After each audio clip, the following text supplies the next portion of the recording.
Werenoi, de son vrai nom Jérémy Banawana, était à la fois auteur, compositeur et interprète.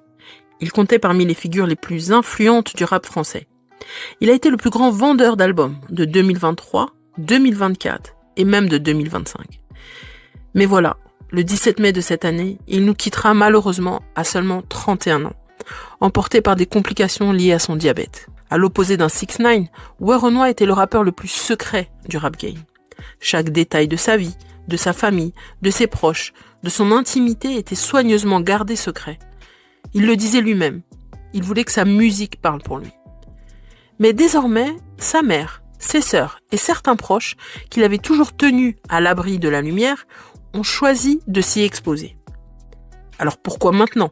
Que révèle ce basculement soudain ?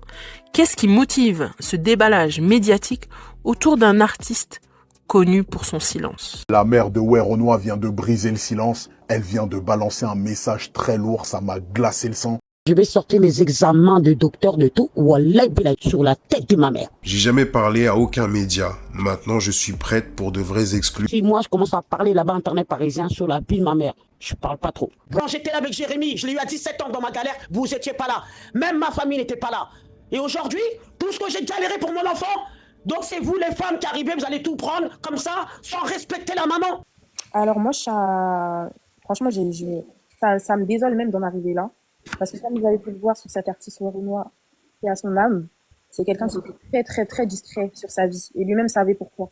Là maintenant, tout ce qui se passe sur les réseaux, il n'aurait jamais voulu ça de toute sa vie. Jamais, jamais. Même là, le fait que moi-même, à 2h11, je prenne mon téléphone pour venir expliquer, il n'aurait jamais voulu. Tout ce vacarme, toutes les personnes qui se permettent de parler, donner leur avis, même les personnes les plus proches, qui se disent cousins, qui se disent producteurs, etc. Jamais il aurait voulu tout ça. Ma tante, elle n'a pas besoin de Marcus Diab cagoulé pour la défendre, ça t'inquiète pas. Depuis la mort de Werenoi, tout a explosé. Werenoi était traîné dans la boue. On l'a qualifié d'être un artiste fabriqué, de ne pas écrire ses textes. Une fois c'était Sadek, une autre Barbe Noire qui était derrière. Moi j'ai écrit énormément de textes pour Werenoi. Les textes, vous voulez les textes ? Ah, ça me fait mal ça, hein. Preuve d'écriture, allez. Regardez, hein. Beaucoup d'erreurs on a commis. Ça se trouve l'adresse pas de colis. Ça ampute leurs économies. Les zombies deviennent des momies. Ouais, je suis arrivé là. Je te mens pas, j'ai du mal. On va démarrer en fait. Bah moi justement, j'attendais que tu démarres pour ta capter enchaîner. Mais vas-y, je vais essayer de trouver le démarrage. Bon, première phrase, j'aurais dit beaucoup de... Non mais regardez en plus la rapidité, c'est-à-dire 20h56, 20h58, ça y est, c'est envoyé. Vous parlez. On a commis. Regardez. Beaucoup d'erreurs on a commis. Ça se compte l'adresse pas de colis. Ça ampute leurs économies. Les zombies deviennent des momies. Les yeux ouverts depuis le CP. Ouvert tout le temps comme la BP. Pour les cafards dans ce guépier. Il y a la mitraillette sur un trépied. Moi je suis un menteur, moi. Sur lesquels on peut plus exploiter des morceaux. À moins qu'on ait de l'IA, intelligence artificielle faite avec Barbe Noire que t'as pas payé et qui maintenant sortent les morceaux eux-mêmes. On est allé jusqu'à dire, pour attaquer son producteur, que les musiques de Werenoi étaient prémâchées par l'intelligence artificielle. Comme si on utilisait l'un pour taper sur l'autre, et vice-versa. La vraie histoire, c'est que tu les as contactés parce que tu trouvais qu'ils faisaient bien de l'IA sur Werenoi et que vous étiez en manque d'inspi à ce moment-là, parce qu'un artiste qui n'est pas dans des bonnes conditions pour créer, bah ça peut pas donner du wagyu. Ça donne une vache tabassée à la batte de baseball. Donc, tu es obligé de passer par des artistes qui copient Werenoi en IA parce que vous arrivez même plus à faire du vrai Werenoi. Comme si sa carrière était inexistante. Et ce n'est pas fini. On nous a présenté Werenoi comme un pantin infantilisé, incapable de faire le moindre choix. Au cœur de cette guerre médiatique, un autre nom revient constamment. Babiri Sako, alias Babs, le producteur de Werenoi. Babs, lui, est présenté comme étant le méchant de l'histoire. Il est à la fois tout et son contraire. Une fois, il est ce producteur voleur qui aurait pressé son artiste jusqu'au dernier souffle pour profiter de lui. Une autre fois, on le présente comme un vulgaire homme de paille. Il est tantôt riche et super puissant, tantôt fauché et endetté. C'est pas bon, ils vont venir toquer à ta porte, tu dois beaucoup d'argent et ils sont pas gentils comme moi, c'est pas des bouffons du rap comme moi. Et le public, pris en otage, observe ce chaos comme un feuilleton dont il aurait raté le premier épisode, incapable de savoir qui attaque qui, ni pourquoi. Derrière tout ça, on dirait que Babs et Werenoi se retrouvent coincés dans le même piège. Comme si que le but recherché était de salir la mémoire et la carrière de Werenoi tout en détruisant celle de Babs. Chaque obstacle, chaque rumeur, chaque événement commence à se relier dans un schéma inquiétant. C'est comme si tout était fait pour qu'ils disparaissent ensemble, afin d'effacer ce duo à jamais. Leur choix, leur travail, leur succès, tout semble soudainement ciblé. Comme si tout ce qu'ils avaient bâti, ce travail acharné, n'avait et ne devrait plus jamais exister. Alors, on n'a pas pu s'empêcher de se demander et si Werenoi et Babs n'étaient pas simplement victimes d'un complot. Sur la tête de ma mère. J'ai jamais parlé ni parisien ni rien. Mais je vais commencer. Il faut le reconnaître, ce communiqué sonne comme une déclaration de guerre. Mais c'est les réseaux ont plus d'impact que quoi que ce soit. Donc arrêtez de faire les fous avec moi, 2 minutes. Moi, tu crois que moi, je suis novice ou quoi dans la musique? Regarde VGA, c'est simple. À partir du moment où il voit que je balance des audios qui peuvent appartenir qu'à la mère. Maintenant, quelles sont mes intentions à moi?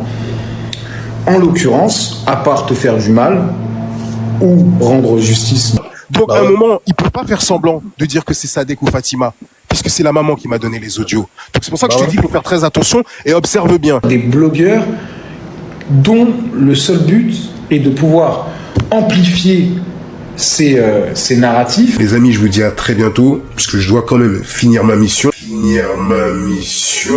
Donc pour ceux qui ont envie d'en faire, ne la faites jamais avec PLR, ne la faites jamais avec Babs, parce que d'une, il n'a aucune capacité à vous faire péter. De deux, c'est un voleur, un menteur, un manipulateur et quelqu'un qui est déjà en train de nous quitter bientôt. Par la petite porte. Savoir qui m'a mandaté. Chez Flex Media, nous avons refusé de suivre le récit unique qui nous était imposé. Car comme l'a dit Sun Tzu dans son livre L'art de la guerre, toute guerre est fondée sur la tromperie. Alors nous avons mené nos propres recherches, analysé chaque intervenant et chaque élément de cette histoire. Comme on le dit souvent, il y a toujours 3 versions à une histoire. La mienne, la tienne et la vérité.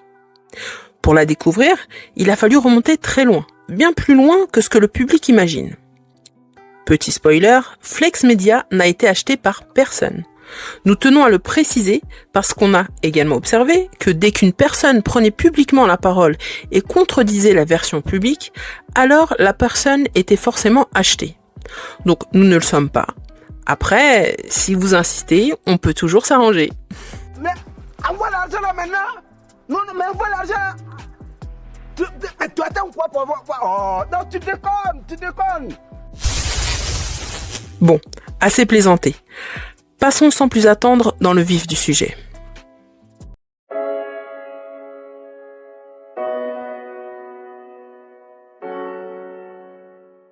Jérémy Banawana, alias Werenoi, est né le 30 janvier 1994 à Melun.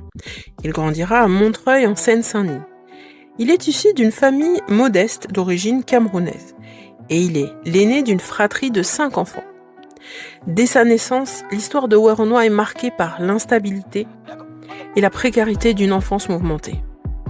Né d'une mère âgée de 17 ans, Werenoi a été placé en foyer temporaire dès l'âge de 2 ans. Selon sa mère, cette décision est directement liée à un prétendu signalement aux services sociaux de la part de son ancien compagnon de l'époque, le beau-père de Werenoi, Bouba Colors. Elle affirme qu'il l'aurait signalé, menant ainsi au placement de Werenoi en foyer. D'ailleurs, elle répondra à un internaute qui l'accuse en commentaire d'avoir perdu la garde de Werenoi pour maltraitance. Est-ce que tu veux qu'on parle du fait que t'as perdu la garde de Werenoi à 12 ans pour maltraitance? Lucas Perrin, non. À 2 ans, ce n'était pas pour maltraitance. Demande à Bouba Colors, donc attention à la M qui sort de ta bouche sale. J'avais 19 ans. Aujourd'hui, 48 ans. Des beaux enfants, bien éduqués, viens pas test. Tu t'es très mal informé, mec. Elle précise ainsi que le placement n'était donc pas pour ce motif selon ses dires. Paradoxalement, sa réponse s'arrête là. Elle ne dit rien sur les lourdes accusations de maltraitance. Le manque d'explication pose des questions sur pourquoi Werenoi a été placé en foyer. Elle laisse aussi penser qu'il y a eu d'autres placements. Et si le premier n'était pas pour maltraitance, on ne sait pas pourquoi les autres ont eu lieu. Par ailleurs, en 2015, la mère de Werenoi publie sur ses réseaux ce que l'on peut appeler un CV de vie. Elle le mettra à jour plus tard, ce qui sera repris par Marcus Dia pour les besoins de sa vidéo. Dans ce post Facebook, elle raconte son enfance marquée par les fugues et les passages en foyer. On y voit que l'instabilité vécue par Werenoi ressemble beaucoup à celle qu'elle-même a traversée. À travers ce CV de vie, elle nous donne plus d'informations sur sa vie et celle de son fils. Et le moins que l'on puisse dire, c'est que la mère de Werenoi va faire aussi beaucoup d'allers-retours en foyer. À l'âge de 14 ans, elle sera elle-même placée en foyer. À l'âge de 17 ans, elle donnera vie à Werenoi. Elle va poursuivre ses allers-retours avant de revenir au domicile familial et de nouveau faire une fugue. Elle finira par multiplier les foyers pour jeunes mamans. Puis elle va mettre au monde un deuxième enfant, Geneva, la sœur de Werenoi et fille de Bouba Colors. En 1998, elle va être expulsée de son logement qu'elle occupe avec Bouba Colors, le beau-père de Werenoi. Werenoi et sa sœur seront donc placés en foyer temporaire. En 1999, la grand-mère obtient la garde des enfants pour raison de stabilité. La mère va, elle, quitter le département sans ses enfants. Elle va poursuivre son périple, mais sans avoir un domicile fixe. En 2001, elle donnera naissance à sa deuxième fille, Leïta. Puis en 2005, elle récupère ses enfants de chez leur grand-mère. En 2007, elle accouche de son deuxième garçon. Elle a alors 30 ans et 4 enfants. En 2009, elle accouchera de son troisième garçon, soit le 5e enfant de la fratrie. La même année, des signalements de son compagnon de l'époque et de sa famille, selon ses dires, mèneront au placement de Werenoi et de sa sœur Geneva. Elle enchaînera ensuite les passages devant le juge des enfants et plusieurs expulsions. On comprend donc que la situation n'a pas été simple pour Werenoi et Geneva dès l'enfance. À partir du récit de la mère, nous avons cherché à comprendre ce qu'est un placement en foyer temporaire. Pour cela, nous avons consulté le site de la Fondation Action France, qui explique l'ordonnance de placement provisoire. Le site nous dit que une ordonnance de placement provisoire, appelée OPP, est une mesure de protection prononcée par un juge des enfants. Cette mesure de placement judiciaire est prise lorsqu'un mineur est en danger. Une décision de placement est proclamée afin de protéger l'enfant. Ce dernier est retiré provisoirement de son milieu de vie habituel afin d'être placé au sein d'un établissement spécialisé. Village d'enfants et d'adolescents, foyer, etc. Ou dans une famille d'accueil. Ce placement a pour but d'assurer la sécurité, la santé et l'éducation du mineur. Une ordonnance de placement provisoire est prononcée pour une durée maximale de 2 ans. La mesure doit être ensuite réétudiée.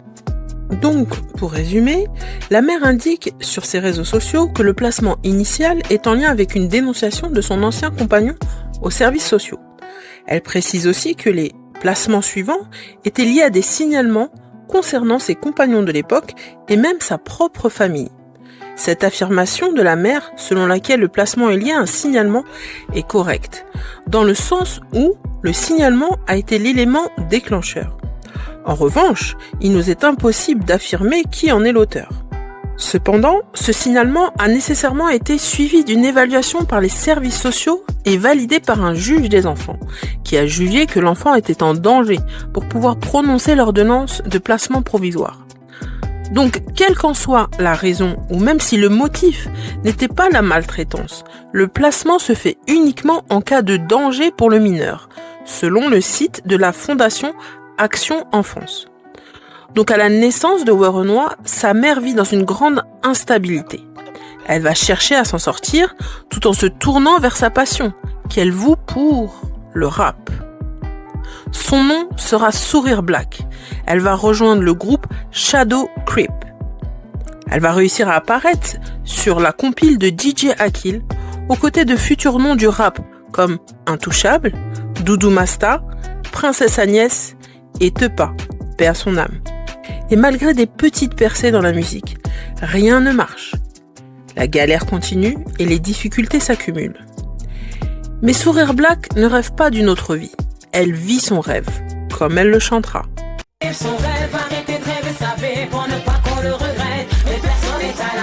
Oui, mais voilà.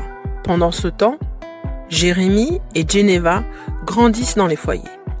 Et malheureusement, cette instabilité laisse des traces, comme Geneva l'a évoqué récemment.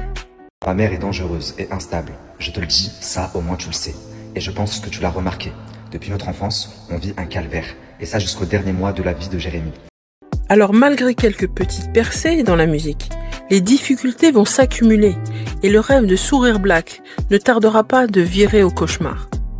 Un parcours marqué par l'instabilité familiale peut peser lourdement sur les enfants et laisser des traces invisibles. Comme on vient de le voir, la vie de Werenoi ne commençait pas dans les meilleures conditions. Sa vie n'était qu'un mouvement perpétuel, une adaptation constante à ce qu'il ne choisissait pas. Pour cet enfant, l'instabilité n'était pas une période provisoire, c'était sa seule norme. Pendant ce temps, un mal invisible que personne n'était prêt à affronter n'allait pas tarder à entrer dans l'équation de la vie de Werenoi. Le diabète de type 1. Le diabète de type 1, appelé maladie juvénile, apparaît généralement pendant l'enfance où son diagnostic est relativement facile. Il représente environ 90% des cas de diabète chez les moins de 20 ans. Si le diabète de type 1 survient le plus souvent avant l'âge de 20 ans, avec un pic de fréquence vers 12 ans, il peut cependant être diagnostiqué à tous les âges. C'est une maladie qui est auto-immune, c'est-à-dire que le corps attaque les cellules du pancréas qui produisent l'insuline. Cette baisse puis arrêt de production d'insuline détruit les cellules pancréatiques en charge de la production d'insuline. Résultat, le sucre reste dans le sang au lieu de nourrir les cellules. Bien que le diabète est une maladie à prédisposition génétique, certains facteurs extérieurs comme le stress peuvent déclencher son apparition. Il existe un autre diabète, celui de type 2, et qui est le plus connu aussi. Le diabète de type 2, quant à lui, il survient surtout à l'âge adulte. Il est lié au mode de vie, surpoids, manque d'activité, etc. Werenoi a grandi dans l'instabilité, ballotté entre foyer et aller-retour chez sa grand-mère. Loin de sa mère et sans repère stable, cette situation a forcément dû être une source de stress permanente. Ce mode de vie a pu compliquer la détection et la prise en charge d'un diabète de type 1. Sans suivi régulier, l'ennemi invisible avance en silence. Si une maladie est déjà présente, le stress constant accélère non seulement son développement, mais rend aussi son diagnostic très difficile. Et une fois passé sous les radars, ce diabète ne prévient pas, il explose. Alors rien ne permet de l'affirmer avec certitude. Mais son enfance marquée d'instabilité reste une explication plausible à une détection tardive de sa maladie.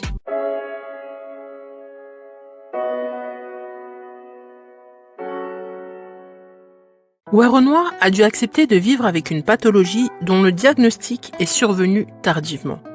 Sur scène, Werenoi n'avait pas l'énergie explosive d'un Travis Scott ou la ferveur d'un Tupac. Sa gestuelle était calme et nonchalante. Mais ce n'est pas pour autant qu'il ne faisait pas partie de ceux qui déchaînaient les foules, bien au contraire.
Sa maladie ne faisait pas de lui un être mou et sans défense, comme la fois où il a assuré sa propre sécu.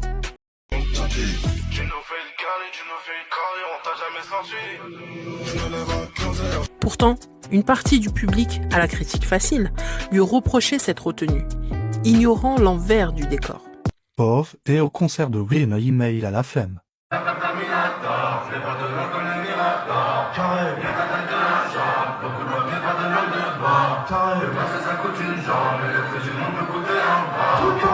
Il est clair que si vous attendiez un show à la Chris Brown, vous misiez sur le mauvais cheval.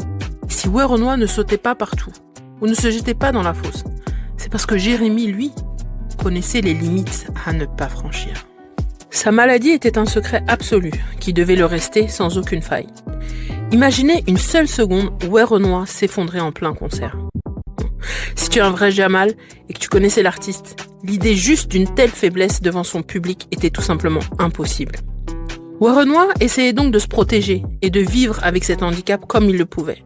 Mais sa maladie le rattrapait. Quand le diabète de type 1 n'est pas bien contrôlé, le sucre dans le sang abîme les artères et les nerfs, surtout dans les jambes et les pieds. Le sang n'apporte plus assez d'oxygène, ce qui empêche les plaies de cicatriser. Souvenez-vous, dans le chapitre précédent, nous évoquions un ennemi invisible, prêt à exploser à tout moment. Et c'est exactement ce qui va se produire. Les signes de la maladie qui étaient invisibles au départ se voyaient maintenant. Alors pour son jeune public, le diabète de type 1 reste difficile à comprendre. Mais voir des internautes inventer des histoires démoniaques autour de la mort de Werenoi juste pour le buzz et des vues est tout simplement répugnant. Le compte TikTok de VGA a bâti sa chaîne en multipliant les vidéos sur Werenoi et l'affaire qui en a suivi. Certaines en particulier ont atteint les 3 millions de vues, en prétendant que Werenoi se serait amputé le doigt de pied pour réussir dans le rap grâce à la sorcellerie. Lisez d'abord. C'est bon. Pour ceux qui ne savent pas lire, on m'a pas envoyé à l'école pour vous. Voilà. Werenoi est décédé. J'entends un peu partout. Oh, je suis choqué. Je suis choqué. Je ne suis pas choqué. Je ne suis pas choqué. Quand est-ce qu'il va falloir que vous compreniez que on vous dit depuis la nuit des temps, ces gars ne sont pas simples. Werenoi, j'étais capable de prédire le malheur qui lui arrive aujourd'hui. Ne m'insultez pas, hein. Je peux même vous donner 2 autres noms là comme ça. S'ils passent les 2 prochaines années, c'est que je suis un fou. Les renouvellements qu'il doit faire tous les 6 mois ou tous les ans, moi je sais ça. Werenoi, pour ceux qui n'ont jamais fait attention, allez voir le dernier clip avec Maître Gims. Il porte des claquettes. Et je ne pense pas que dans sa communication visuelle c'est fait au hasard. Il montre clairement cet orteil coupé à la racine de l'orteil. Ça, ce n'est pas un accident. Ça, ce n'est pas dû à une opération médicale. Non, ça c'est volontairement. C'est de toi-même. Tu dis, bon, lequel? Celui-là. Tu auras pas mal pendant 3 jours, hein. T'inquiète. On va faire 1, 2, 3 incantations dessus. Pac, pac, pac. De mettre ça dans un truc avec un œuf ou je sais pas quoi. Quand tu rentres en Europe, on reste faire le travail là-bas.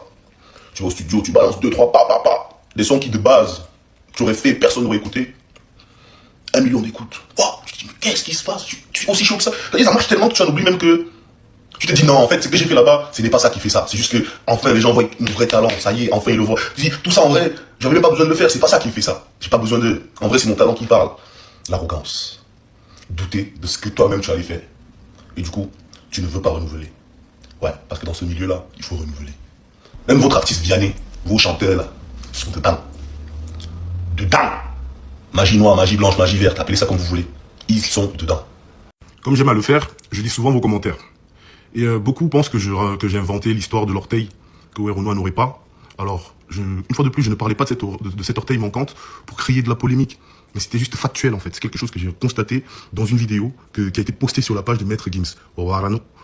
Donc, à ce moment, quand ça a été posté, je crois que c'était le 1er mai, ça m'avait interpellé. Étonnamment, la mère de Werenoi, qui n'a cessé de nous parler du droit à l'image de son fils, n'a pas réagi à ce type de vidéo. Ni la petite sœur d'ailleurs, Leïta. Pourtant, ces vidéos ont été faites au moment et après le décès de Werenoi, ce qui aurait dû les pousser à réagir au vu de ce qui était dit sur Werenoi. Mais non, silence radio.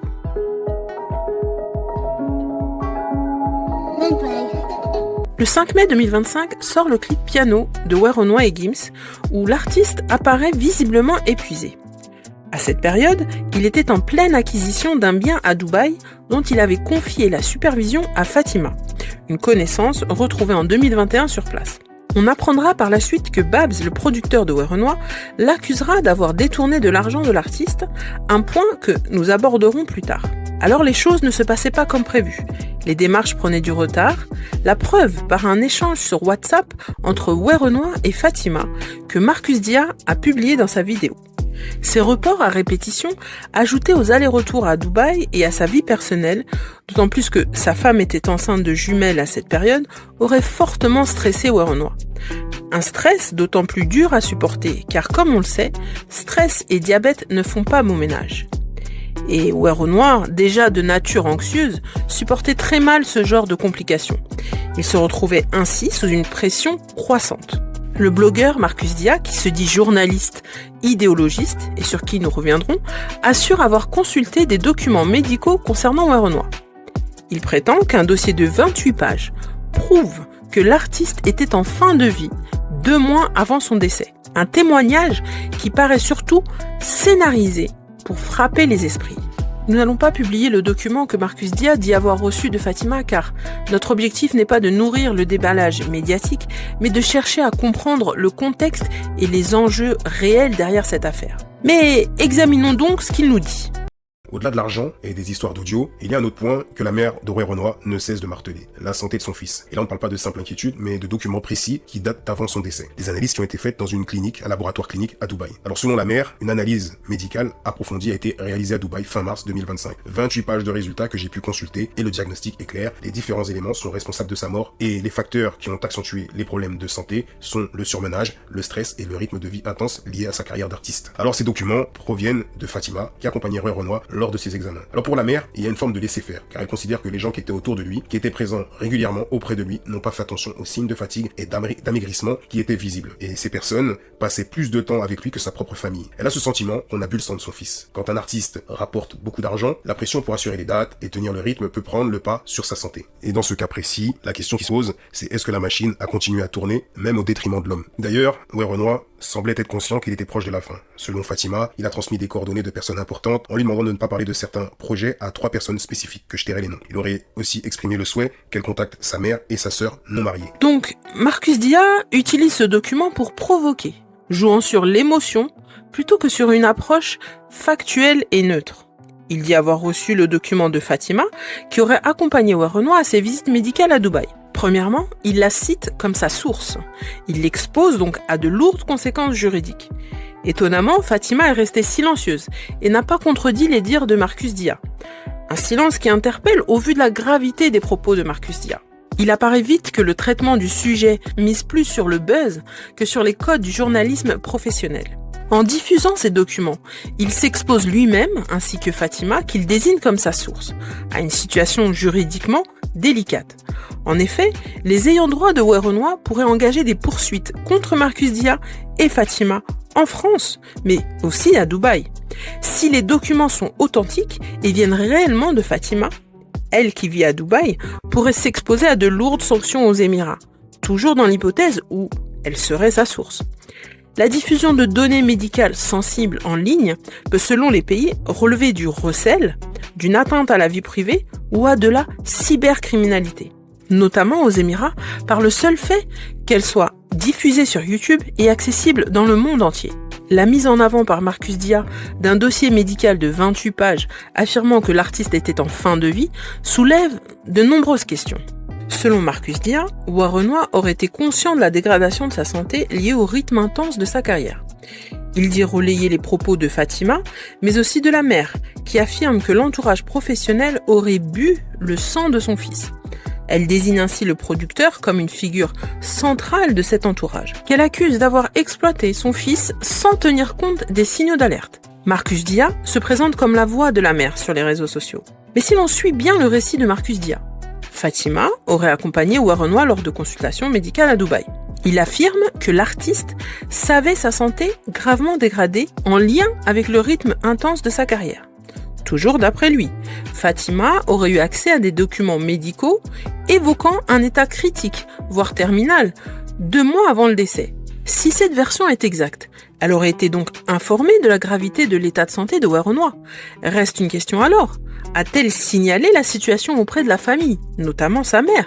Sur ce point, Marcus ne précise pas si une action a été engagée à ce moment-là par Fatima. Il se contente de balancer un document sensible, de faire un commentaire choquant, puisqu'il nous dit que le résultat de ses examens sont sans appel et qu'il était en fin de vie, ce qui est faux.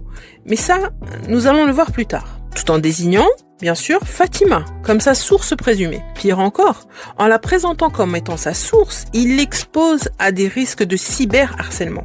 Par ailleurs, la mère affirme n'avoir été en contact avec Fatima qu'après le décès de son fils. Il ne s'agit pas d'accuser Fatima ni d'avancer une interprétation personnelle. Ce sont uniquement les propos de Marcus Dia qui posent question sur ce qui a été fait ou non à ce moment-là. En voulant prouver qu'il a des documents exclusifs, Marcus Dia met Fatima dans une situation potentiellement compliquée sur le plan juridique.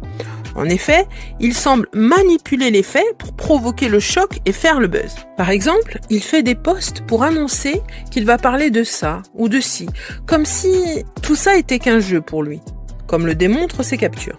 Je m'étais engagé à ne pas partager plus de 30% des dossiers que j'ai en ma possession, mais j'ai décidé de monter à 40%. Aujourd'hui, je vais vous montrer l'envers du décor, des preuves inédites. Alors, je l'avais dit, je n'avais prévu au départ que de partager que 30% des dossiers en ma possession, mais face à cet acharnement, je monte à 50%. Aujourd'hui, je vais vous montrer l'envers du décor, des preuves inédites, des messages fuités, des témoignages troublants. Il donne l'impression de transformer la vie des autres en spectacle, manipulant leur histoire pour attirer l'attention. Cela illustre que la quête du buzz et le désir de montrer des exclusivités peuvent nuire non seulement à la personne concernée, qui est ici Werenoi, mais aussi à celle qu'on prétend protéger. À notre connaissance, Fatima n'a pas réagi publiquement à l'affirmation de Marcus Dia, la désignant comme sa source. Il est étonnant que la mère n'ait pas réagi à la diffusion des documents médicaux de son fils, alors qu'elle menaçait de porter plainte contre Aquabem, qui avait diffusé des éléments médicaux ainsi que l'information du décès de Werenoi avant tout le monde. La mère et Marcus Dia présentent Werenoi comme quelqu'un de sans défense, contrôlé par Babs, jouant sur le cliché de l'artiste victime et du méchant producteur, mais le récit est construit pour choquer et émouvoir, attirer l'attention et influencer l'opinion. Mais surtout ici, le but est clairement de salir Babs. Werenoi n'était pas un gamin qu'on pouvait manipuler ou pousser à bout. Ce rythme, c'était le sien.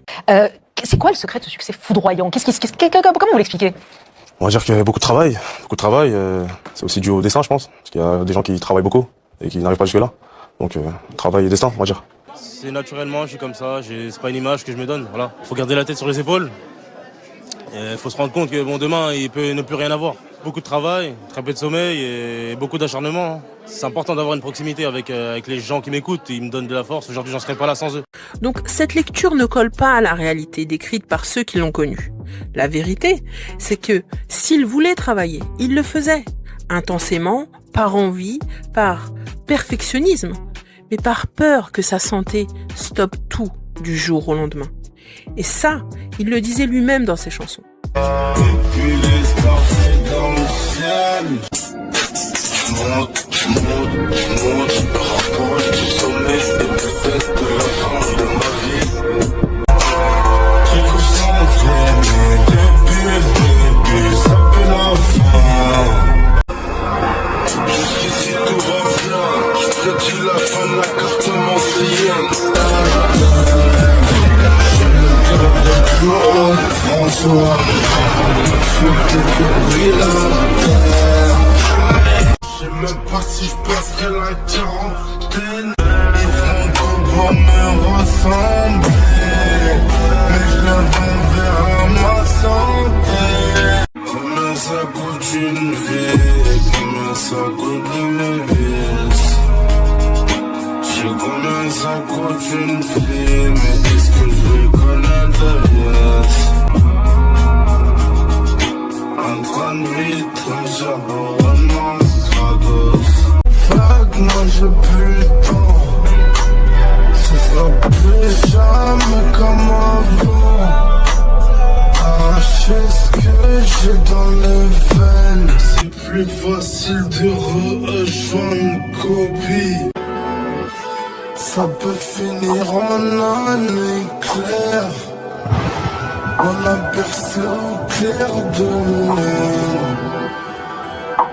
D'après nos recherches et les témoignages de ceux qui l'ont vraiment côtoyé ces dernières années, rien de ce que disent Marcus Dia ou la mère ne correspondent à l'image qu'ils en dressent. Werenoi avait 31 ans. C'était un adulte, un père et un artiste accompli. Il faisait ses propres choix. Tous ceux qui l'ont connu le savent. Il savait poser ses limites et décider pour lui-même. Ce n'était pas un enfant. D'ailleurs, la petite sœur de Werenoi, Geneva, le confirmera elle-même dans le live de Nabil Fix. Le fait qu'elle n'ait pas pu avoir le rôle principal dans la vie du vivant de mon frère, et qu'elle a eu cette opportunité-là d'avoir un petit peu le contrôle sur tout ça, je pense que ça lui a fait du bien, mais qu'elle s'est un peu perdue dans tout ça et qu'elle oublie que Jérémy, c'est un adulte, il a fait ses choix, il a fondé sa famille tout seul, il a eu besoin de personne, il a fait son argent, il n'y a personne qui venait mettre son nez, ses affaires dans ses business. On n'était pas là pour venir parler de son argent, on ne pouvait pas, tout le monde sait, personne ne peut venir me contredire, tout le monde sait qu'on jamais on pouvait venir mettre nos nez dans les affaires de Jérémy, parler de son argent, parler de tout ça, on ne pouvait pas, c'était impossible. Son avocat, Maître Teboula, l'a lui aussi affirmé dans une interview accordée à nos confrères de Rap Punchline. Donc Jérémy, c'est un pantin qu'on déplace d'un point A à un point B. Il n'a pas de libre arbitre, il réfléchit pas, il sait pas avec qui il doit travailler, il n'a pas conscience des intérêts qu'il doit défendre, et on le déplace comme ça, c'est comme un pot de fleurs. Alors lorsque la mère dit que le producteur a épuisé Werenoi, la première des questions qu'on peut se poser est où était-elle pendant ce temps-là? Et comment l'a-t-elle soutenue? Ces questions restent ouvertes. Donc dire que le producteur est le responsable direct de l'épuisement de Werenoi ne colle pas à la réalité des rôles, ni à la personnalité de l'artiste. Soyons clairs, Babs n'avait aucun pouvoir pour gérer la santé de Werenoi. Croire que Babs pouvait surveiller la santé de Werenoi et s'il prenait bien son traitement après chaque repas est franchement ridicule. Babs est producteur, pas médecin. Il n'avait aucun pouvoir légal ni de contrôle sur sa santé. L'idée qu'il aurait pu la gérer est absurde. Mais pourtant, pour donner un peu de crédit au récit de Marcus Dia et de la mère de Werenoi, Sadek, l'ex-rappeur reconverti au trading à Dubaï, va faire un live où il prendra des attitudes très sérieuses, mais où il va surtout se ridiculiser. En effet, il va nous dire que Babs aurait dû faire passer des examens médicaux à Werenoi. Il a exploité cet artiste pendant une période de 3 ans sans même jamais faire un check-up de santé ou quoi que ce soit qui a un rapport avec ça. Donc là, il veut nous faire croire que Werenoi avait signé au PSG. Non mais de quel droit Babs aurait pu faire passer des examens médicaux à Werenoi? On marche sur la tête. Alors, sauf si on n'est pas informé, mais peut-être que Babs est devenu médecin. Alors, Sadek tente comme il le peut de manipuler l'histoire. Sans mauvais jeu de mots, on va dire plein d'énergie, se retrouve fatigué au point de rater un rendez-vous bancaire. Alors on peut dire ce qu'on veut de Werenoi, mais c'était pas quelqu'un de négligent. Ça montre à quel point la fatigue était forte. C'était une forte fatigue. Forte fatigue, voire même un épuisement. Épuisement causé par des conditions de travail toujours plus intenses. Par un entourage qui ne pense qu'à exploiter cet artiste, qui n'est même pas capable de voir qu'il a des problèmes de santé. Werenoi n'est pas mort d'un accident de voiture. Il est mort des suites justement d'un problème de santé où il y a eu des complications qui sont venues après des conditions de travail trop intenses et une négligence. Première nouvelle, Sadek est devenu médecin légiste. Premièrement, rien ne lui permet d'affirmer que ce rythme de travail aurait aggravé sa santé, ni que c'est la cause de son décès. Que Sadek soit ridicule, ce n'est pas la première fois. Mais le voir prendre cette histoire comme si c'était un jeu, c'est assez triste et grotesque à voir. Et c'est là qu'on ne peut qu'avoir de la peine pour Jérémy Banawana, alias Werenoi, paix à son âme, lui qui était si discret. Voir l'un de ses pires ennemis, qui l'insultait sur les réseaux en tentant de le ridiculiser il y a encore quelques mois, se prendre pour un médecin légiste et débattre de sa mort dans un vulgaire live TikTok, c'est à la fois triste et désolant. Au contraire, ils me font rigoler. J'insulte toute l'équipe de Yes Black. C'est incroyable de voir que finalement ce live n'a pas servi à donner des vraies informations au public, mais qui n'a servi qu'à manipuler l'histoire. Donc dans leur récit, Marcus Dia, la mère de Werenoi et Sadek affirment tous les trois que Babs imposait un rythme de travail à Werenoi et qu'il n'a pas vu les signes que sa santé se dégradait. Pourtant, comme on l'a vu, Marcus Dia lui affirme que Werenoi était déjà malade 2 mois avant son décès et qu'il savait qu'il était en fin de vie. Document à l'appui fourni par Fatima selon lui, qu'elle n'a pas contredit à notre connaissance. Maintenant, on veut nous faire croire que Babs a été le seul contact de Werenoi entre le mois de mars, lors de ses examens à Dubaï, selon Marcus Dia, jusqu'à son décès en mai à Paris. Si admettons que Babs n'aurait pas vu ces signes, cela voudrait dire que personne ne les aurait vus non plus. Mais aussi, pourquoi toutes les autres personnes qui l'ont côtoyé n'ont pas alerté? Werenoi ne côtoyait pas que Babs, alors comme nous l'avons dit avant, où étaient sa mère et sa famille? Fatima avait-elle remarqué sa santé se dégrader? Si oui, qu'a-t-il été fait? La propre mère de Werenoi a dit dans un audio adressé à sa belle-fille que Jérémy n'était pas diabétique. Soi-disant, t'as des infirmiers, tout. Personne ne savait qu'il était malade, qu'il se piquait l'insuline. Tu sais ça là, ça c'est du non-assistance à personne en danger. Et je vais pas lâcher. Je l'ai juré, mon fils depuis la naissance, il était jamais malade. Je l'ai juré. Et même qu'il était malade, il avait toujours 2 jours, 3 jours. Jamais diabétique tout. T'as pas vu le trou qu'il avait dans sa jambe? Non mais là tu me caches des choses que la vie de ma mère. Déjà j'ai attaqué l'hôpital. Je vous dis, j'ai le carnet de santé de mon fils et tout. Voilà. T'es là, t'es enceinte. Tu connais même pas les antécédents familiaux de Jérémy. Voilà. Mais c'est à qui tu vas demander? Ça à qui? Il n'y a qu'à moi qui sait ça. Donc, le scénario de Sadek ne tient pas à la route. Et pire encore, nous n'arrivons pas à comprendre comment Sadek, qui n'était plus en bon terme avec Werenoi, avec qui il ne parlait plus, peut arriver à affirmer de telles choses. Si ce n'est par vengeance ou intérêt personnel. Un mensonge répété 10 fois reste un mensonge. Mais répété 10 000 fois, il devient une vérité. Imaginez que votre professeur ou votre employeur doit vérifier si vous prenez vos médicaments chaque jour, à chaque heure. Ce serait irréaliste. Alors comment Babs aurait-il pu contrôler son taux d'insuline ou de glycémie après chaque repas? C'est absurde. Si les producteurs pouvaient réellement gérer la santé de leurs artistes, des talents comme Juice WRLD, Mac Miller, DMX, Amy Winehouse ou encore Whitney Houston ne se seraient jamais drogués et ne seraient pas décédés d'overdose. Ces drames rappellent une évidence. La santé d'un artiste dépend avant tout de lui-même, pas de ses producteurs. Pour Werenoi, le vrai problème était sa maladie qui demande une discipline stricte. Selon nos informations, il ne suivait pas toujours correctement son traitement. Cette réalité médicale est difficile, mais factuelle. Donc lorsque la mère accuse Babs de non-assistance à personne en danger ou d'avoir bu le sang de son fils, tout en refusant une autopsie, est une contradiction flagrante. Sans preuve médicale, cette accusation ressemble plus à une vengeance qu'à la recherche de la vérité. Plutôt que d'assumer la réalité tragique, Marcus Dia et la mère infantilisent Werenoi et ont désigné Babs comme coupable. Mais voilà, Werenoi n'est plus là pour s'exprimer. Et désormais, ce sont ceux qui ne le connaissaient pas ou qui n'étaient pas proches qui se permettent de dire qu'il était sous mauvaise influence, plutôt que d'admettre qu'il faisait ses propres choix. Accuser Babs de la mort de Werenoi est en plus d'être injuste, ridicule, et ne repose sur aucun fondement médical. Werenoi a atteint ce niveau grâce à son talent, mais aussi au travail de Babs et de PLR Music, qui l'ont accompagné jusqu'au sommet, là où d'autres ont tout simplement échoué. Chercher un coupable parfait déforme la réalité et empêche de faire le deuil. Il n'y a pas de coupable à chercher. Ceux qui le font manipulent l'histoire et transforment une tragédie en spectacle. Une autre rumeur a circulé. La mère a dit qu'elle avait débranché son fils, laissant croire qu'elle serait responsable de sa mort, ce qui a choqué les réseaux. En réalité, ce geste a été demandé par les médecins, car il n'y avait plus d'espoir, et cela était sous leur supervision. Une autre question se pose. Selon elle, elle n'était pas informée qu'il était diabétique, ce qui ouvre 2 hypothèses. Soit les liens familiaux étaient distants, soit Werenoi a choisi de ne pas en parler. Sa sœur, Leïta, a déclaré lors d'un live de VGA oui, le même qui disait que Werenoi s'était coupé un orteil pour faire de la sorcellerie et réussir dans la musique. Eh bien, qu'elle était la confidente de Jérémy.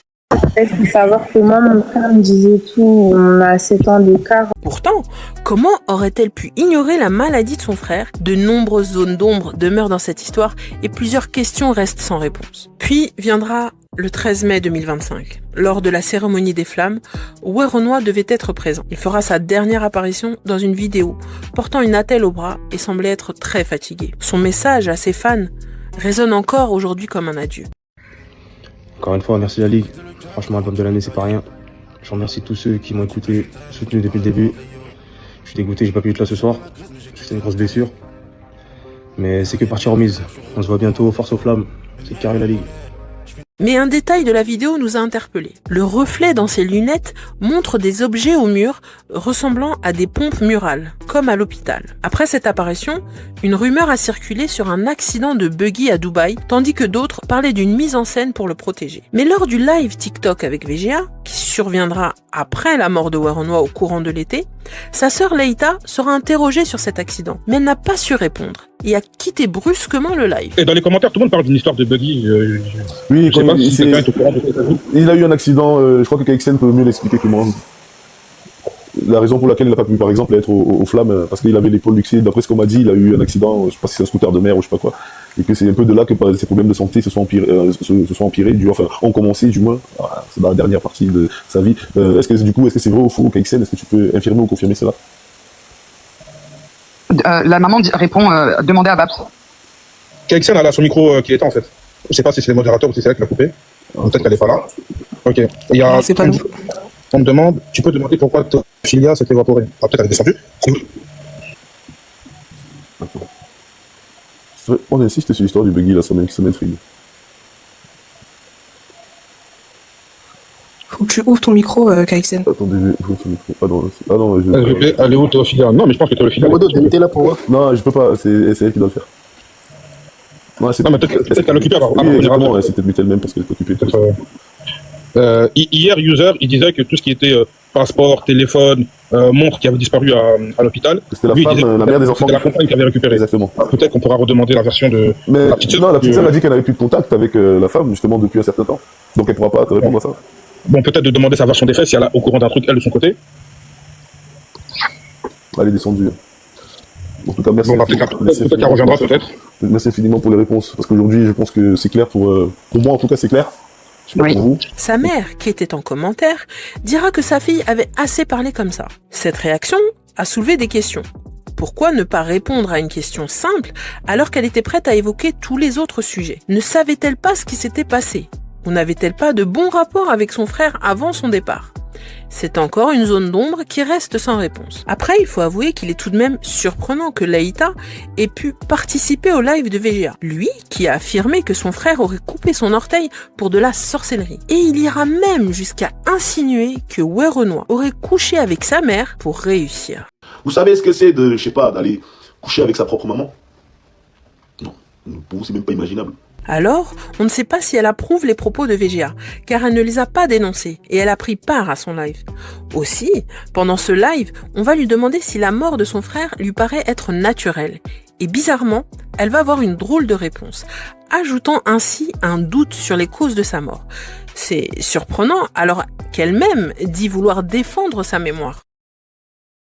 D'accord, donc il n'y a pas d'empoisonnement possible ou de choses comme ça sur lesquelles vous vous basez. On est d'accord? Parce que là, ça fait encore plus peur, ça soulève autre chose qui est vraiment très... Franchement, dans l'industrie musicale, désolé de te couper, mais il faut s'attendre à tout. Il faut vraiment s'attendre à tout, surtout quand ça parle d'argent. Écoutez bien. Donc du coup, il y a une possibilité.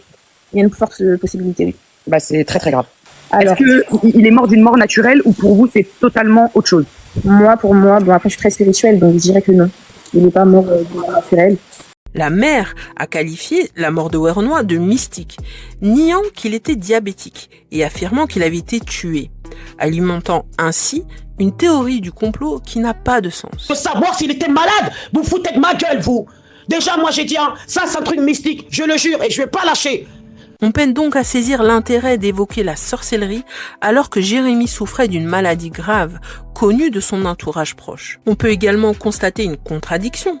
Beaucoup critiquent aujourd'hui l'industrie musicale alors qu'ils ont tous cherché à en faire partie. La mère de Werenoi était rappeuse, sans rencontrer de succès. Elle a même tenté de faire un retour récemment. Depuis l'instant où ils ont voulu me pas m'écarter, et malgré le nom je me sentais isolé. Chacun de son coin j'aperçois des visages, beaucoup d'inconnus passés dans la salle, je voulais pas croire.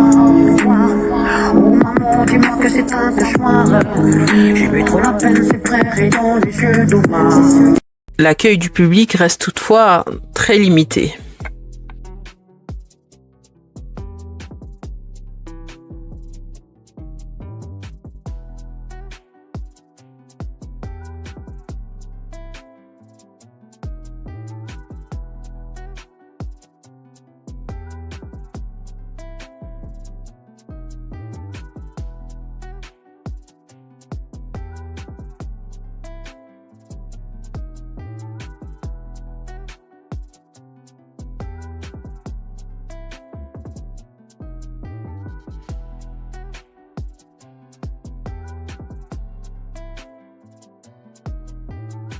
VGA, lui aussi, a tenté une carrière dans le rap, sans aucun succès non plus. De Balenciaga, si tu la veux, toi me balance le pas. Niggas down, j'suis fuck up. Me fais pas la bise si t'as mis du make-up. Carlton, je danse le hip-hop. Millions dans la poche si tu veux que ce soit top. En une bastos, je peux les calmer. Elle est trop forte, frérot, tu vas planer. Lui explique qu'il n'a pas pu percer dans la musique à la suite d'un rendez-vous manqué. Une version largement discutable. Moi, j'ai fait du rap. J'avais tellement d'ambition, j'allais taper dans tellement toutes les portes, que j'ai failli tomber dans mon propre piège. Hein, monsieur Lefebvre, à Paris, va voir au studio là-bas. T'inquiète, envoie 3 maquettes. Non, t'inquiète, je vais te présenter quelqu'un, travaille à Universal. T'inquiète pas, viens, tu es où là? J'envoie une voiture, on vient te récupérer. Hein? Ma bêtise, ma connerie m'a sauvé le jour là. Je n'ai pas pu me présenter au rendez-vous. Parce que la veille, j'ai tellement fait la fête. Je ne me suis pas réveillé. J'ai reçu le mail 2 heures après. Tu n'es pas sérieux, tu as loupé ta chance. Comme souvent, des artistes ou anciens aspirants du milieu finissent par dénoncer l'industrie musicale qu'ils qualifient de mystique ou d'illuminati.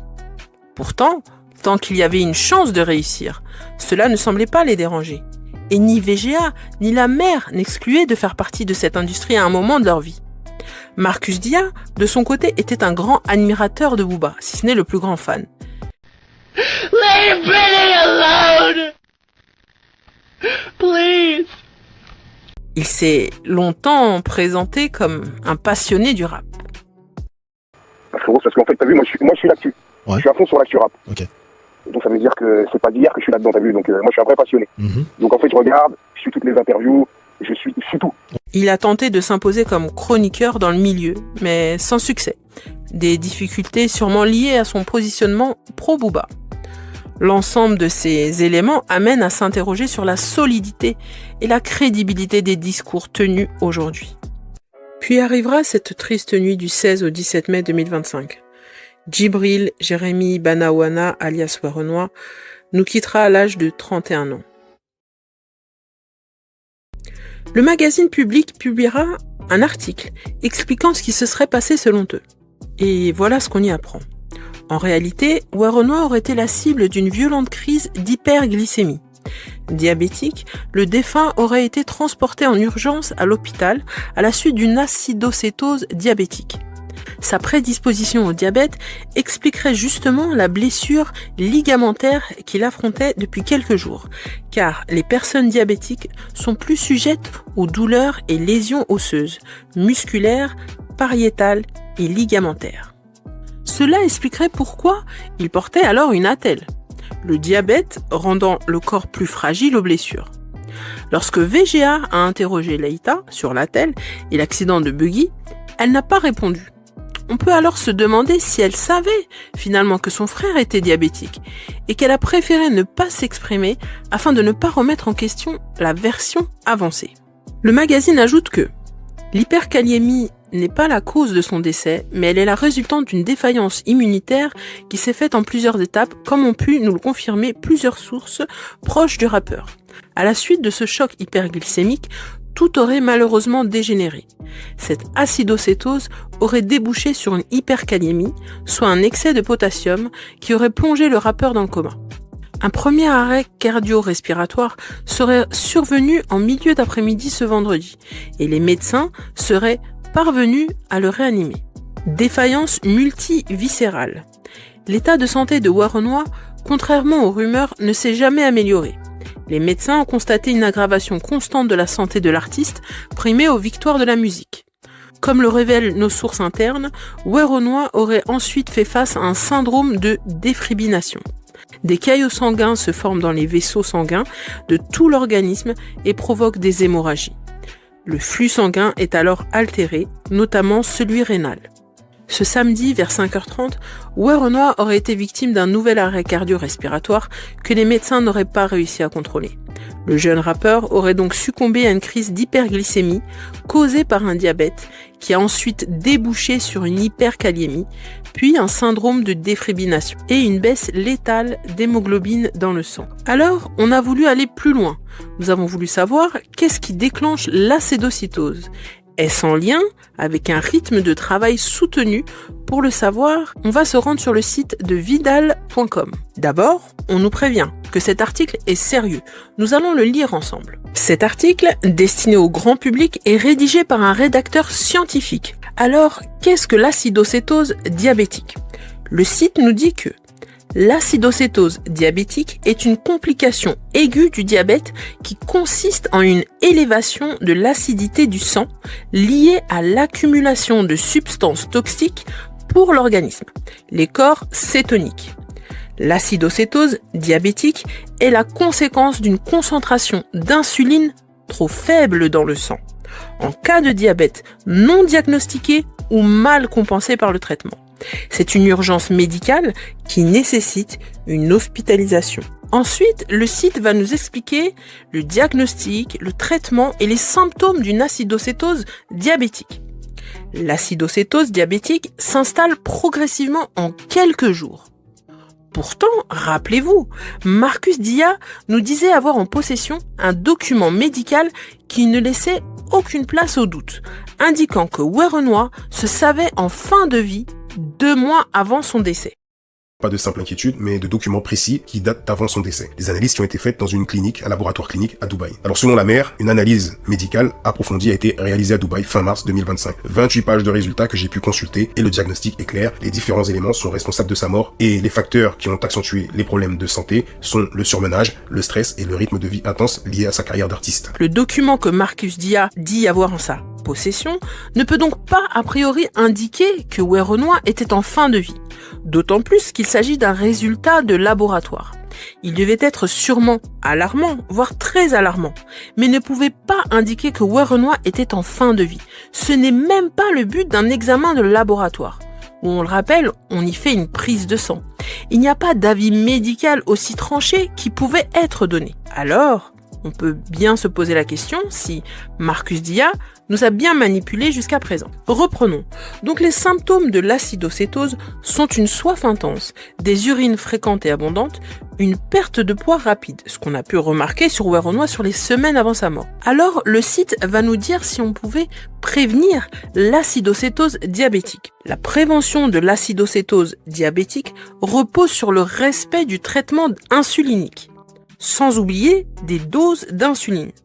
En cas de réduction de l'alimentation, par exemple si la personne diabétique saute un repas, l'injection régulière d'insuline doit être maintenue puisque c'est l'absence d'insuline qui déclenche la production de corps cétoniques. Et voilà, on y est. Les causes de l'acidocétose résident sur le traitement d'insuline dont il ne faut surtout pas oublier les doses. Et cela même si la personne saute un repas ou n'a pas faim, elle doit tout de même prendre sa dose d'insuline. Donc même si Babs aurait pressé Werenoi, ce qui n'est pas le cas, croyez-vous que Babs aurait pu interdire Werenoi de prendre sa dose d'insuline après chaque repas? Soyons sérieux. Le public est pris pour des imbéciles. Alors poursuivons. Nous avons aussi voulu savoir ce qu'était une hyperkaliémie et si peut-être qu'elle survient à cause d'un rythme de travail soutenu. Le site de Vidal.com nous dit quels sont les facteurs de risque d'hyperkaliémie. La survenue d'une hyperkaliémie reflète d'une perturbation de l'homéostasie du potassium dans le cadre d'une situation aiguë ou chronique est favorisée par un diabète, une insuffisance rénale, une insuffisance cardiaque congestive ou une acidose. En pratique quotidienne, l'hyperkaliémie concerne le plus souvent des patients hypertendus ou bien ayant une pathologie cardiaque ou rénale. Une pathologie cardiaque, ça ne vous rappelle rien ?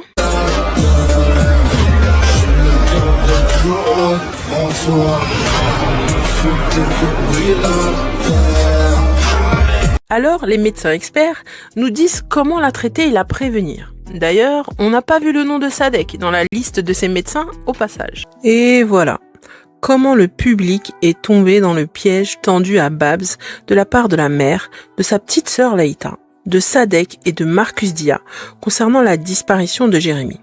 Ils n'ont cessé de manipuler le public en partageant un récit faisant croire que Babs avait épuisé Werenoi et que c'est ce qui aurait compliqué sa maladie, uniquement dans le but de salir Babs.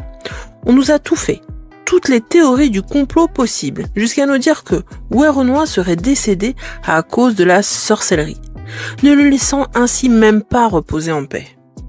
Or, comme on l'a vu en détail, c'est bien le diabète qui a causé la mort de Werenoi, comme le confirme le magazine Public et le corps médical. La complication est due au traitement à l'insuline mal suivi par Jérémy, et non pas à son rythme de travail. Le plus grave et le plus choquant dans cette affaire, c'est qu'ils savaient tous. Ils savaient tous que personne ne pouvait rien imposer à Jérémy. Il n'aimait pas les contraintes, et il vivait sa vie comme il l'entendait. Et aujourd'hui, là où eux-mêmes ont échoué, où ils n'ont rien pu changer, ni contrôler, ni même l'aider dans son traitement, ils préfèrent accuser Babs, car c'est plus simple que d'assumer la réalité. Pendant des jours, des semaines, des mois, ils n'ont cessé de mentir sur les conditions de sa mort. Mais à force de contradictions, ils se sont eux-mêmes trahis. Et c'est ce que nous allons démontrer. En effet, la mère est la première à accuser Babs d'être responsable de la mort de son fils en l'épuisant par le travail. Elle a ce sentiment qu'on a bu le sang de son fils. Quand un artiste rapporte beaucoup d'argent, la pression pour assurer les dates et tenir le rythme peut prendre le pas sur sa santé. Et dans ce cas précis, la question qui se pose, c'est est-ce que la machine a continué à tourner, même au détriment de l'homme? Moi, je suis pas les bouffonnes. Mon fils, il est entre la vie et la mort. Voilà, je le redis. Vous l'avez vu fatigué, vous l'avez vu en train de mourir, vous l'avez laissé. Pourtant, un élément contredit directement cette version. Une internaute a laissé un commentaire à la mère en lui disant « S'il te plaît, madame, quand vous avez l'occasion, n'hésitez pas à demander une autopsie, on ne sait jamais. » Ce à quoi la mère va répondre « Et donc, faudrait déterrer mon fils ? Hors de question. Le certificat de décès, je l'ai déjà. » Donc, la mère avoue à ce moment-là qu'elle est en possession du certificat de décès. Cela signifie qu'elle connaissait la cause officielle du décès depuis le début. Il est donc impossible que ce certificat indique que Babs soit responsable ou que le décès soit lié à un rythme de travail excessif. Ensuite, nous avons Marcus Dia. Lui-même a avoué que Jérémy ne suivait pas correctement son traitement, et ça à plusieurs reprises. Donc pendant ces 3 années, il a négligé sa santé, puis à Dubaï, des analyses ont révélé la vérité brute, un diabète sévère, totalement déséquilibré, installé depuis plusieurs années. Le rapport médical est clair, maladie non suivie, non contrôlée, organisme fragilisé et risque majeur, infarctus, AVC, infection grave, voire coma diabétique. Il enchaînait sans cesse clips, morceaux, donc sans jamais écouter des signaux d'alerte. Il a laissé le diabète évoluer en silence, s'est enfermé dans une hygiène de vie dégradée comme beaucoup d'artistes rongés par la pression. Donc Babs n'y est pour rien. Les accusations de Sadek, Marcus Dia, de sa mère ou de sa sœur Leïta sont fausses, infondées et servent surtout à désigner un coupable facile. Tout en se contredisant, Marcus Dia va dire que Werenoi avait le diabète, mais qu'il ne le savait pas. Il a laissé le diabète évoluer en silence, sans le savoir malheureusement, jusqu'à provoquer des dégâts irréversibles malheureusement. Ceci est faux. Werenoi savait qu'il avait le diabète. D'ailleurs, la mère l'a dit, il se piquait à l'insuline. Il était malade, qu'il se piquait à l'insuline. Seulement, il avait fait le choix de ne pas exposer sa maladie. Très peu de gens savaient qu'il était malade. Mais selon nos informations, les gens qui savaient ont dit qu'il avait toujours son traitement avec lui. Marcus Dia s'est donc contredit lui-même. Il a eu visiblement un accès à des documents médicaux qui indiquent bien que Jérémy n'était pas sérieux dans son traitement, qui est lourd et contraignant. Il va même dire à demi-mot que l'hygiène de vie n'était pas bonne, comme certains artistes rongés par la pression. S'est enfermé dans une hygiène de vie dégradée comme beaucoup d'artistes rongés par la pression. Sous-entendant que Werenoi prenait des substances qui n'aidaient pas sa santé. Marcus Dia donc se contredit en avouant que Jérémy n'était pas sérieux dans son traitement tout en tenant pour responsable Babs. Comme si Babs pouvait empêcher Jérémy de se soigner. Même si Werenoi avait 15 clips à faire dans la même journée, ou des tournées, cela ne l'empêchait pas de prendre son traitement. C'est totalement ridicule. Alors Marcus Dia veut jouer les inspecteurs, mais un inspecteur ne se contredit pas lui-même et n'utilise pas le mensonge pour ses enquêtes. Ensuite, concernant Sadek, lui n'était même pas en contact avec Werenoi depuis des mois. Quelques jours encore avant son décès, il l'appelait publiquement Yes Black, dans une volonté évidente de l'humilier. J'insulte toute l'équipe de Yes Black. Eh les gars, je viens de penser à un truc là. Qui se rappelle quand Sadek, il a appelé Werenoi Yes Black? Et pourtant, c'est aujourd'hui Sadek qui voudrait nous faire croire qu'il connaissait précisément le rythme de travail de Werenoi. Cette contradiction a suffi à démontrer qu'il manipule le public. Ses prises de parole, tous ses lives où il se donne en spectacle. Et moi j'ai écrit les textes de Werenoi. Moi j'ai écrit énormément de textes pour Werenoi. Et moi je suis le producteur. Pourquoi est-ce que j'ai des factures si je suis pas producteur de Werenoi? Tout en salissant la mémoire de Werenoi, relève davantage d'un règlement de compte personnel et d'une vengeance dirigée contre Babs que d'un réel souci de vérité ou d'une prétendue défense de la mère. Enfin, on vous a laissé le meilleur pour la fin. Depuis le début, le même discours revient sans cesse. Babs aurait épuisé Werenoi et n'aurait pas vu qu'il allait mal. Sadek, Marcus Dia, la mère et VGA répètent tous la même chose dans leurs lives et leurs vidéos. Il a exploité cet artiste pendant une période de 3 ans sans même jamais faire un check-up de santé ou quoi que ce soit qui a un rapport avec ça. Alors pour la mère, il y a une forme de laisser-faire, car elle considère que les gens qui étaient autour de lui, qui étaient présents régulièrement auprès de lui, n'ont pas fait attention aux signes de fatigue et d'amaigrissement qui étaient visibles. Et ces personnes passaient plus de temps avec lui que sa propre famille. Forte fatigue, voire même un épuisement causé par des conditions de travail toujours plus intenses. Par un entourage qui ne pense qu'à exploiter cet artiste, qui n'est même pas capable de voir qu'il a des problèmes de santé. Werenoi n'est pas mort d'un accident de voiture.